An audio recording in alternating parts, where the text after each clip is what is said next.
kita lanjutkan. Sesi berikutnya, Dwi Sinta Anggraini saya hadapkan kepada penguji 2 yang terhormat Bapak Muhammad Yunus MSI. Kepada Bapak, saya persilahkan. Baik, bismillahirrahmanirrahim. Assalamualaikum warahmatullahi wabarakatuh. Waalaikumsalam.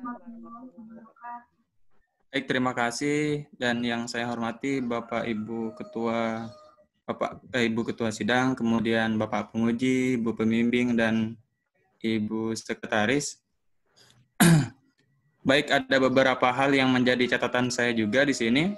Yang pertama, saya ucapkan mungkin selamat dulu kepada Dwi Sinta yang telah berhasil sampai kepada tahap ini.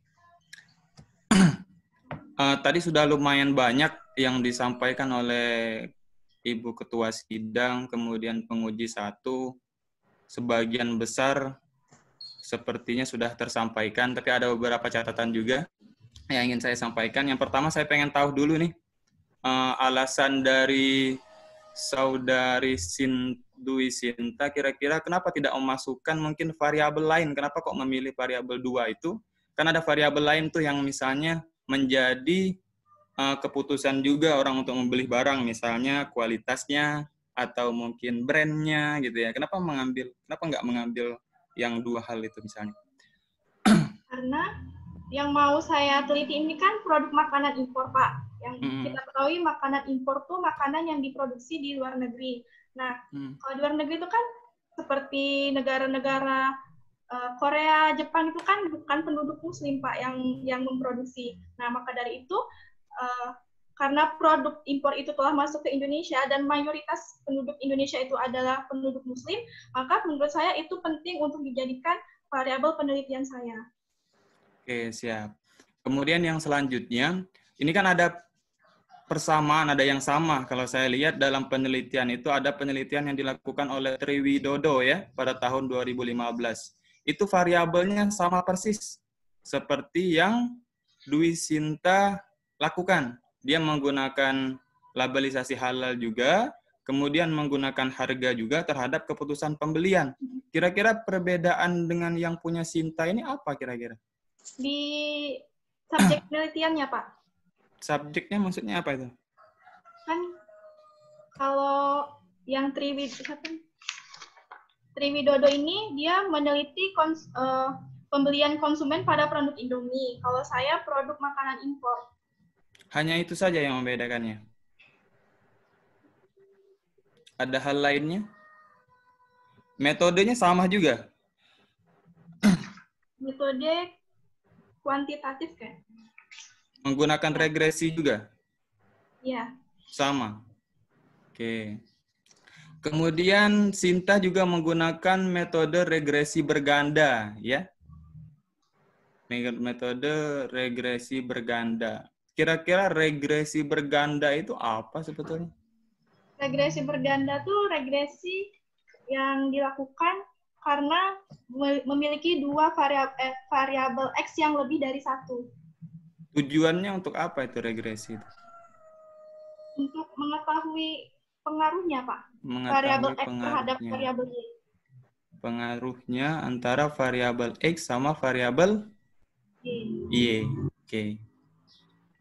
Kenapa nggak menggunakan metode lain? Kok menggunakan regresi? Karena dari skripsi-skripsi yang saya baca dan di metodologi waktu saya belajar pada semester 5 kemarin juga sering dibahas ini, Pak, menggunakan regresi berganda. Jadi karena saya tahunya paham itu, maka saya gunakan regresi ini. Nggak baca-baca yang lain, nggak? Baca juga sih, Pak. Baca juga. Oke, baik. Pada halaman 54, coba lihat deskripsinya, halaman 54. Ada deskripsinya halaman 54. Sebetulnya saya pengen memastikan saja ini. Halaman 54. Di sana ada jumlah populasinya ya, jumlah populasi. Di populasi paragraf kedua, coba dibaca itu ada banyak, ada angka di akhir. Jumlah sebanyak berapa itu jumlah populasinya dalam hal ini menjadi populasi adalah mahasiswa FEBI Jambi sebanyak berapa itu angkanya? Oh Pak, itu saya salah. Seharusnya itu 3.125 orang karena itu data terbaru yang saya dapatkan. Jadi saya silap, saya belum ubah pada ini. Tapi data aslinya itu 3.125 orang, bukan 2.384 orang. Iya, soalnya di halaman selanjutnya, di halaman 55, itu disebutkan 3.125 ya. Kemudian di slide-nya tadi disebutkan 3.125 juga. Ya. Berarti yang betulnya 3.125. Iya, Pak. Iya, baik. Kemudian di sini menggunakan rumus Slovin dengan yang di bawahnya ya. Bawahnya gunakan rumus Slovin dengan 10% gitu ya. Kemudian ditemukan atau didapatkan sampelnya sebanyak berapa itu? 96,89 dan dibulatkan menjadi 100. Kok dibulatkannya menjadi 100? Kenapa? Agar mudah perhitungannya, Pak. Agar mudah perhitungannya. Karena saya orang statistika, matematika, karena kalau main bulatkan sejauh itu agak gimana ya? 96 ke 100, bukan dibulatkan itu namanya. Tapi ya, saya hanya mengkonfirmasi saja, nggak masalah.